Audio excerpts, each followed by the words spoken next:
Hey, what's up, folks? How you doing? It's your friend Phil here.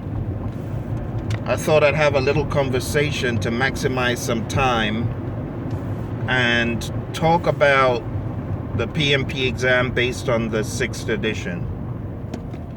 So this morning, Adrienne, one of our students, asked the question, what is the big difference between the 5th edition exam and the 6th edition exam? So I wanted to take a little bit of time and talk about that. So there are different levels, you see, that I would look at these changes. I would look at these changes at a high level first, and then I'll go into the detail.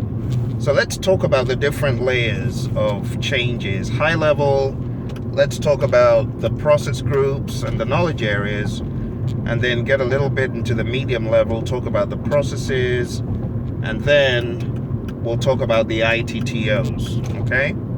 So talking about the process groups, the process groups are still intact. Nothing has changed as far as the actual process group names.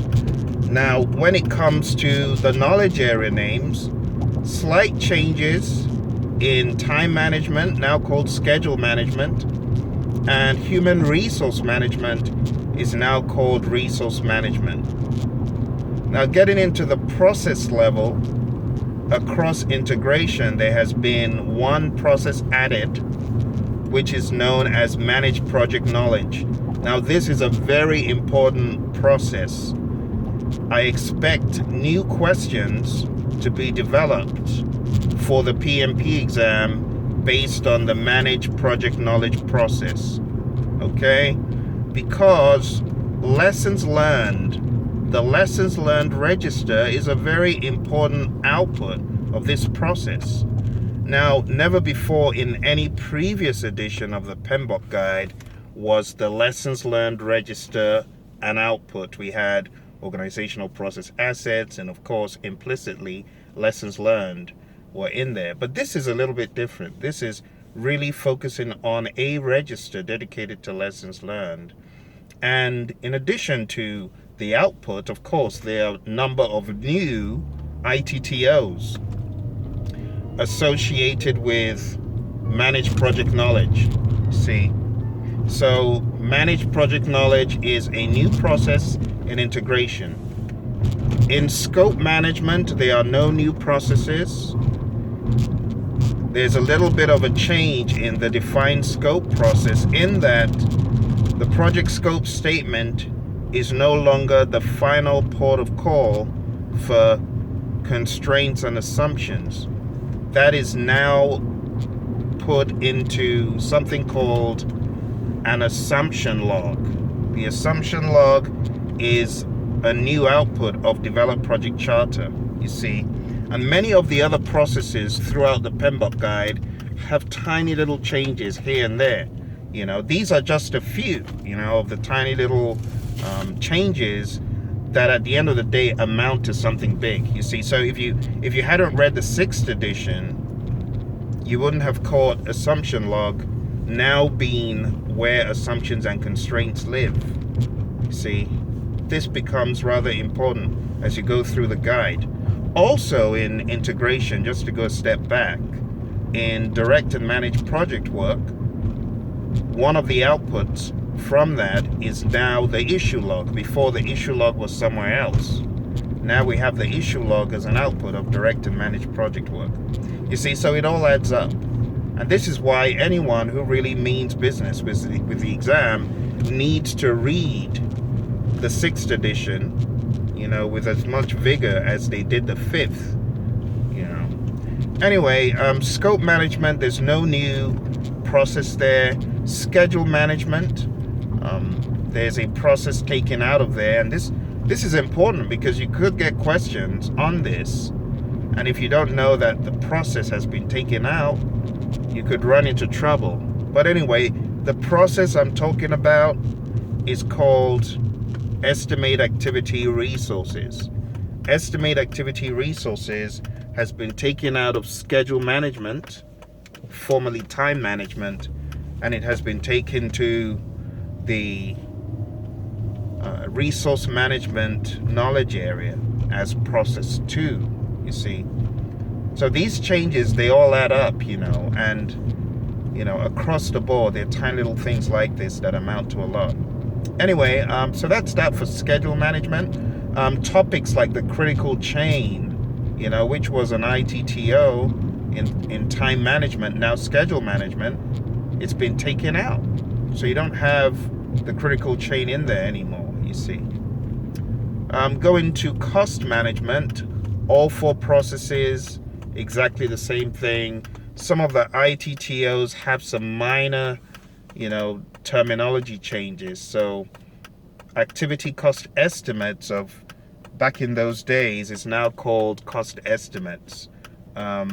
Basis of estimates, BOEs, still the same, but those cost estimates and duration estimates that you had, that terminology, activity duration estimates, activity cost estimates are now just called cost estimates or duration estimates. All right, so that's that for cost management. Earned value, the same old. There's a concept called earned schedule, but I don't really expect questions regarding earned schedule on the exam. But anyway, that's something new in the PMBOK guide. I'm going to chapter 8, quality management. Pretty much the same terms, except perform quality assurance has been changed to manage quality. And there's some new tools and techniques there. Also, the 7 basic quality tools and additional quality planning tools. That's additional quality plan and control tools. That stuff has been scrambled around. You still have some of those tools and techniques talked about, but a number of the tools and techniques of quality have been reallocated and bunched into different buckets somehow. So that is actually a major change. Perform quality assurance, now called manage quality, and even though it's very close, there are, like I said, some new ITTOs that you need to be aware of in quality. What else? Control quality, still pretty much the same as it was before, with the deliverables going in. However, the terminology called validated changes is no longer there. It was there before. So some of the things that were part of the holy grail, so to speak, of the PMBOK guide, 5th edition, a lot of that stuff that instructors would ask you about, a lot of that stuff has changed, so be aware of that. A lot of that stuff has changed. So that's that for quality. What else? Resource management, like I said, is now called resource management with 1 new process. Actually 2 processes, 1 at the end and 1 is the second process. So you've got in resource management the addition of estimate activity resources, and you also have control resources, you see. So those are some of the changes in resources. The process names have also changed, you see. So Adrienne, you see how long this has taken me explaining these basic changes. Can you imagine if I go through the entire gamut in detail? It's going to be a lot of stuff. Communications management, the processes are pretty much the same. Some changes in the tools and techniques. You now have communication skills, you now have interpersonal and team skills, which were kind of buried in other things before. What else? Risk management, you now have 1 new process called implement risk responses. And there are a lot of changes within the ITTOs themselves.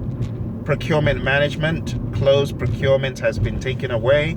So you now close out your contracts as part of control procurements. See, stuff has changed.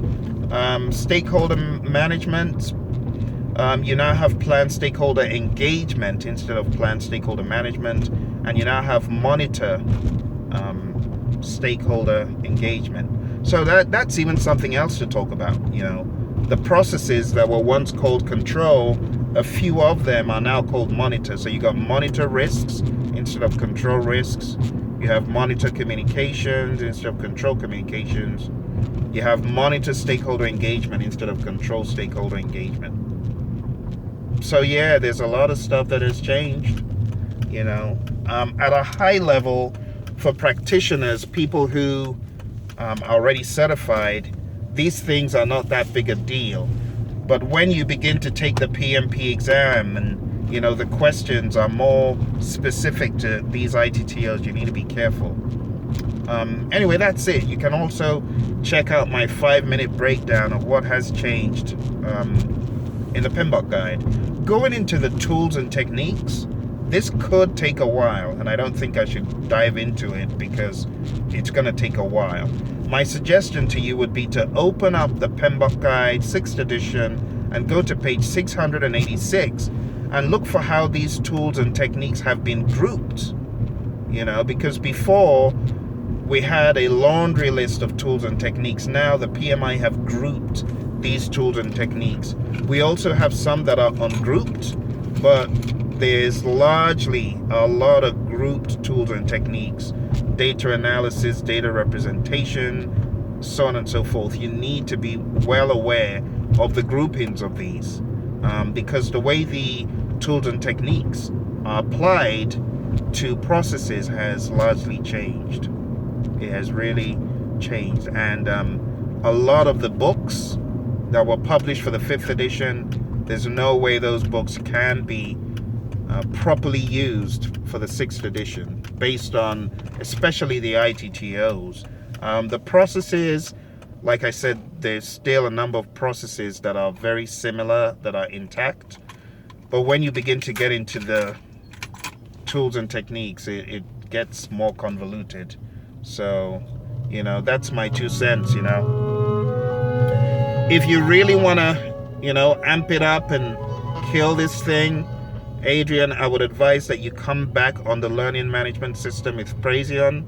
All right, come back on board, sign up for the course, go to praizion.com, click on the 35 contact hour course and just sign up. That's truly the only way I would recommend getting back. You know, there's no course that helps bridge the gap. The gap is too wide. It's too wide, you know. I certainly would advise anyone who means business with the PMBOK Guide 6th edition, just start from scratch, you know. Just act like you don't know. I didn't even talk about chapters 1, 2, and 3. You see, chapters 1, 2, and 3, there's a little bit of detail that wasn't there in the 5th edition, and chapter 3 has a lot of leadership and management stuff that was not there before, Adrienne. So you're gonna have to pick up the book, read the book, go through our course, you know, come on board and start from scratch. That would be my 2 cents. All right, I hope that helped you. Check out my other video, and I look forward to seeing you come on board for the 6th edition course. All right, take care. Bye for now.